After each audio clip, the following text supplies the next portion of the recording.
네, 오늘 우리에게 주신 하나님의 말씀 함께 보시겠습니다. 요한복음 19장 28절에서 30절까지 말씀.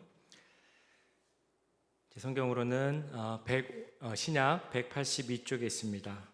요한복음 19장 28절에서 30절까지 말씀입니다. 신약성경 182쪽에 있는 요한복음 19장 말씀, 우리 석절 말씀이니까 한 목소리로 함께 읽도록 하겠습니다. 그 후에 예수께서 모든 일이 이미 이루어진 줄 아시고 성경을 응하게 하려 하사 이르시되 내가 목마르다 하시니 거기 신 포도주가 가득히 담긴 그릇이 있는지라. 사람들이 신 포도주를 적신 해면을 우슬초에 매어 예수의 입에 대니 예수께서 신 포도주를 받으신 후에 이르시되 다 이루었다 하시고 머리를 숙이니 영원히 떠나가시니라.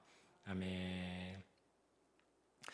네, 이번 한 주간 우리가 고난 주간을 보내고 있습니다. 오늘은 고난 주간 가운데서도 그 중심에 있다고 할 수 있는 성금요일입니다.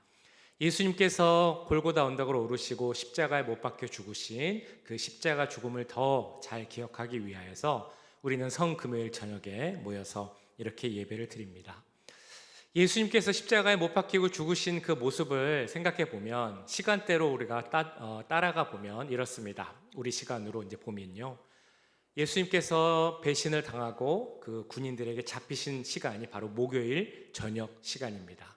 그리고 밤새 신문을 당하시고 금요일 아침 7시쯤에 빌라도 총독에게 또 신문을 당하십니다. 그리고 나서 골고다 언덕에 오르신 후에 십자가에 못 박히시게 되죠. 그 못 박히신 시간이 우리 시간으로 아침 9시입니다. 그렇게 6시간 정도를 달려 계시다가 오후 3시, 그러니까 9시에 달리시고 6시간을 달려 계시다가 오후 3시에 마지막 숨을 거두게 되십니다. 이 6시간 동안 예수님께서 십자가에 못 박혀 달리신 채로 하신 말씀이 7가지가 있다라고 우리는 말씀합니다. 십자가 상 위에서 한 7가지 말, 그래서 가상칠언이라고 우리가 보통 부르죠. 이 가상칠언은 한 곳에 쭉 나와 있는 것이 아니라 복음서에 다 골고루 이렇게 흩어져서 나와 있습니다. 그것을 모아보면 7가지가 되는데요. 그 7가지를 우리가 한번 쭉 읽어보면 좋을 것 같습니다. 자, 첫 번째 말씀, 여기 있는 노란색 글씨로 된 것 한번 같이 읽어보겠습니다. 시작. 아버지여 저들을 사하여 주옵소서. 자, 두 번째, 내가 진실로 내게 이르노니 오늘 내가 나와 함께 낙원에 있으리라.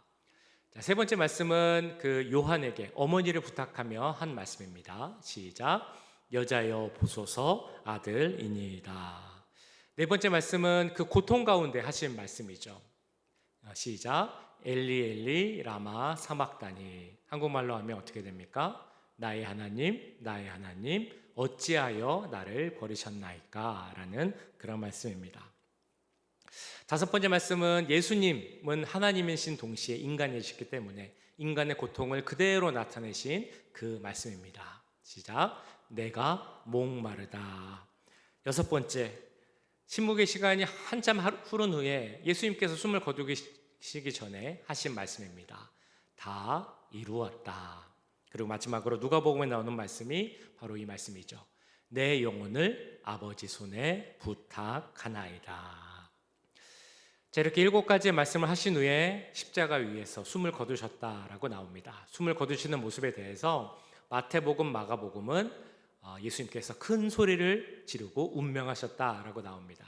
그런데 누가복음은 지금 읽은 말씀입니다. 마지막에 나온 말씀, 아버지 내 영혼을 아버지 손에 부탁합니다. 이 말씀을 하시고 돌아가셨다라고 나옵니다. 그리고 사도 요한은 십자가 가까이 있었던 것 같습니다. 그래서 사도 요한만 들은 말이 있는데요, 그 말이 바로 지금 나온 다 이루었다라는 그런 말씀입니다. 7가지의 말씀이 다 의미가 있는 그런 말씀입니다. 혹시 이 7가지 중에서 가장 마음에 남는 한마디 하나를 선택해 보라면 어떤 말씀이 가장 마음에 남으십니까? 7가지 중에서 나의 마음을 가장 울리는 말씀 어떤 것이 있을까요? 시간적으로 보면 이제 6시간이라고 말씀드렸죠. 9시부터 3시까지. 그런데 한 3시간 정도 지난 후, 그러니까 시간으로 오후 12시가 지난 후, 날씨는 뜨겁고 이제 십자가에 달리면서 우리 몸에 있는 모든 그 진액이 다 빠져나갈 즈음, 그러니까 정말 사람으로 힘들기 시작할 때, 그때부터 한 말이 4번째부터의 말이다라고 보통 우리가 보고 있습니다.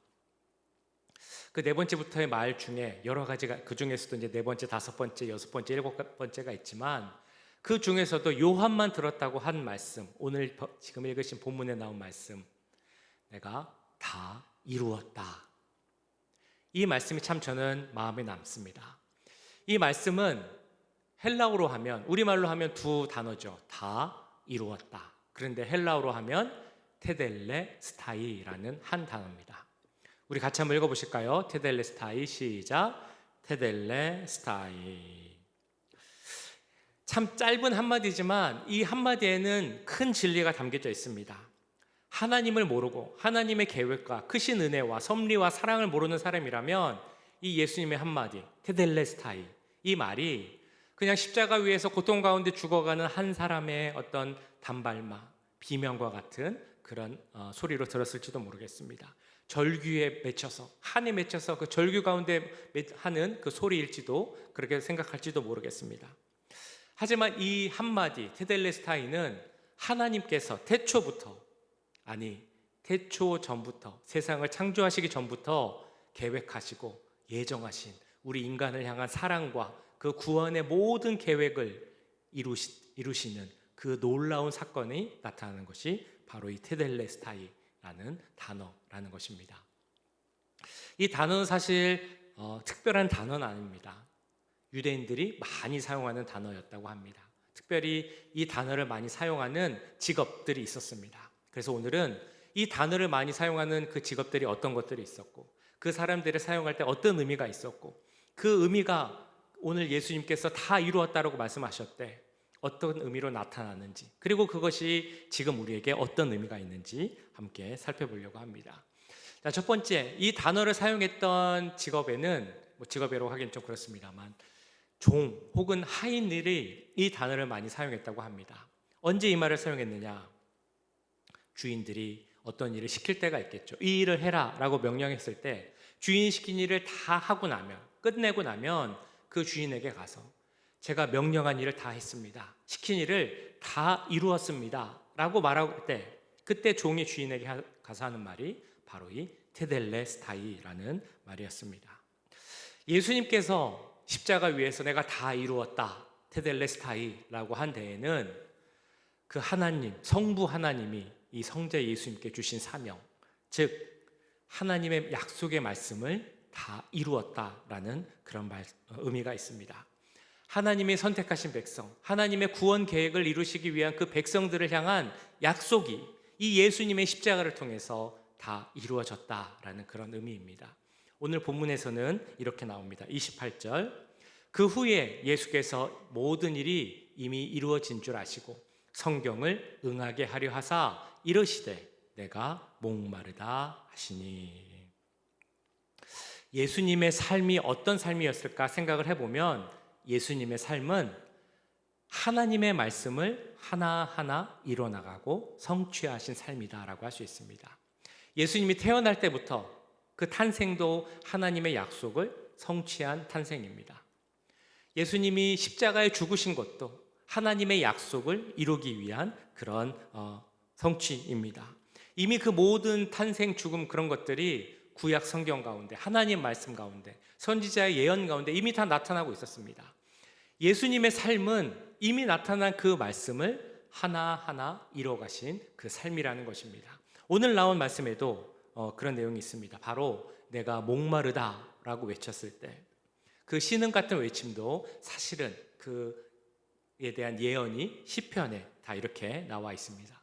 내가 부르짖음으로 피곤하여 나의 목이 마르며 나의 하나님을 바라서 나의 눈이 쇠하였나이다. 그리고 21절에 이렇게 말씀합니다.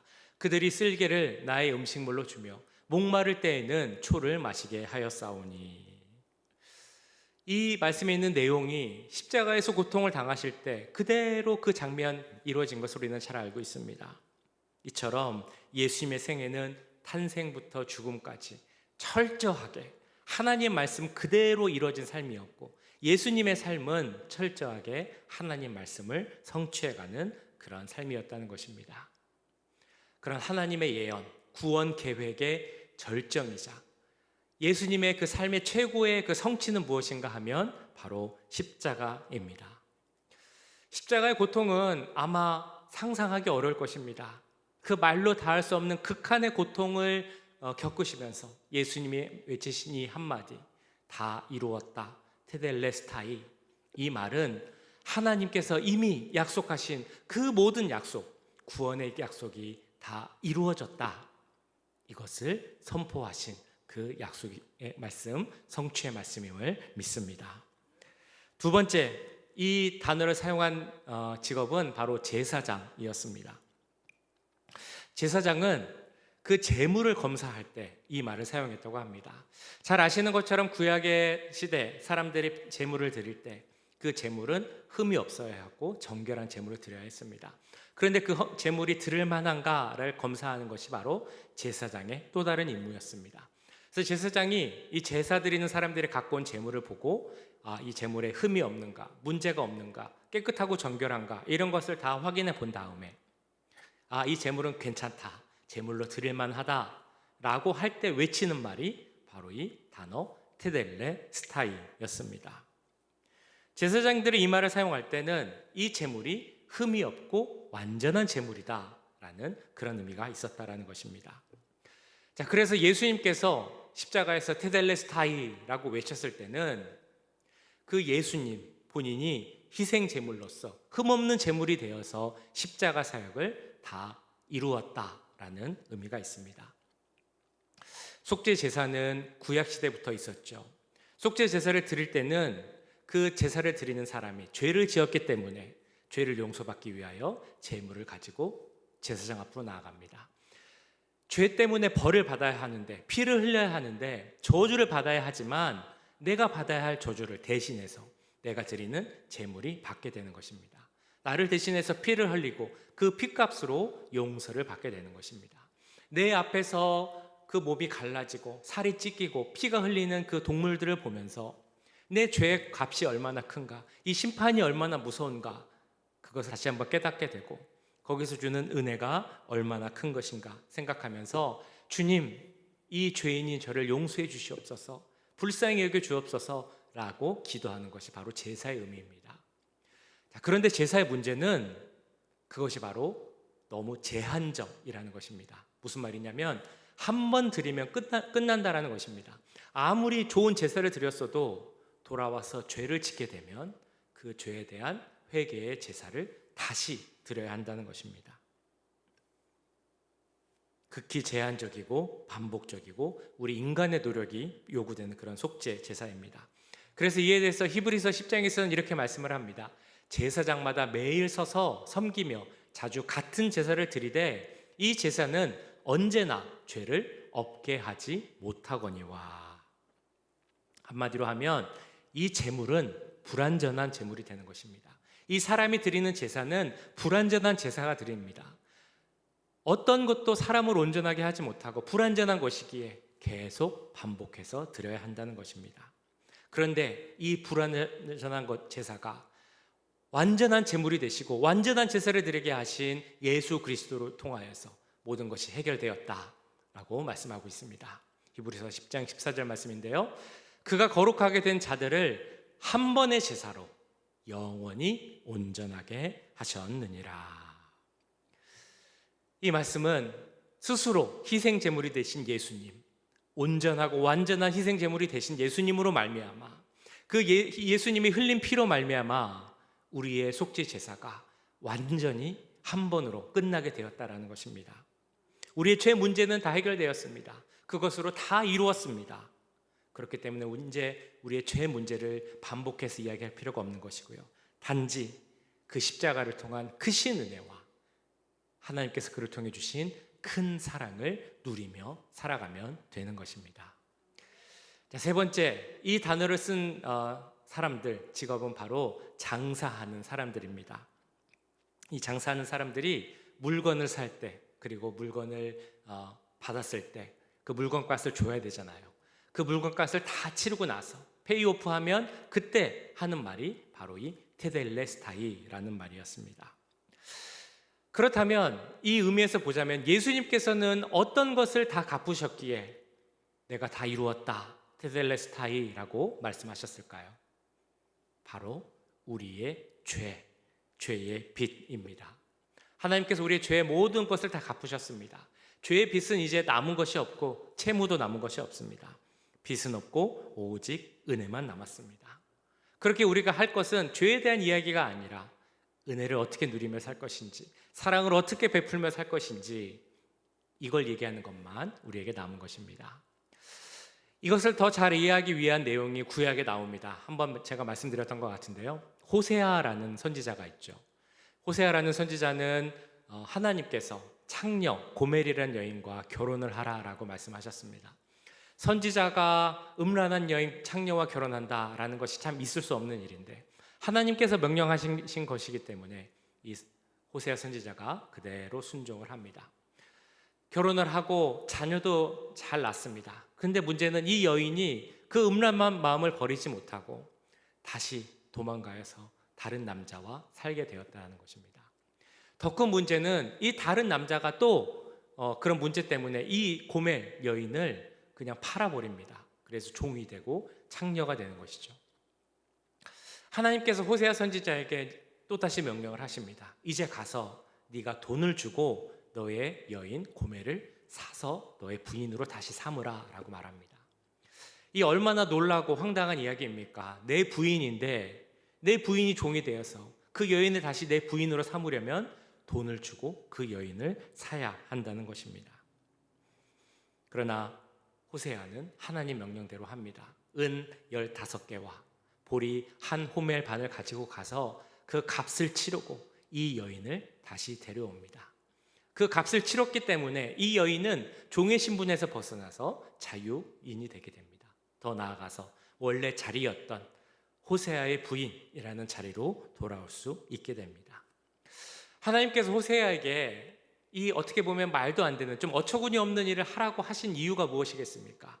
그것을 통해서 하나님과 우리의 관계를 보여주기 위함이었습니다. 호세아가 돈을 지불하여서 그 아내 고멜을 자유인이 되게 하고 죄에서 신분에서 자유하게 하고 그 부인의 자리를 회복하게 하신 것, 그것이 바로 죄의 종이었던 우리들을 위하여서 주님이 십자가 위에서 모든 그 값을 지불하셨고 그래서 우리는 자유한 사람이 되었다라는 것을 보여주시기 위함입니다. 예수님께서 십자가에서 피로 그 값을 다 지불하셨기 때문에 우리가 우리의 원래의 자리, 하나님의 백성, 하나님의 자녀라는 그 원래의 자리로 돌아갈 수 있다라는 것을 보여주시기 위함입니다. 우리의 모든 죄의 문제는 그 값은 다 지불되었습니다. 우리는 이제 하나님의 자녀가 되었습니다. 그래서 이 말씀을 로마서에서는 이렇게 증거합니다. 그리스도 예수 안에 있는 속량으로 말미암아 하나님의 은혜로 값없이 의롭다 하심을 얻은 자 되었느니라. 이 은혜로 우리에게 남은 빚은 하나도 없게 되었습니다. 예수님께서 다 지불하셨기 때문에, 페이오프 하셨기 때문에 죄의 빚은 하나도 남지 않았습니다. 무엇만 남았을까요? 은혜의 빚만 남았습니다. 그러면 우리에게 할 일은 그 은혜의 빚을 갚으며 살아가는 것, 이것이 바로 우리의 해야 할 일임을 믿습니다.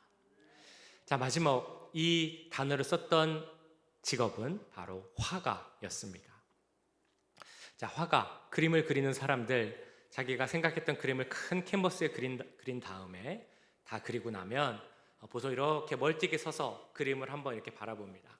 그리고 이제 다 그렸다라고 이제 이야기를 하는 경우가 있겠죠.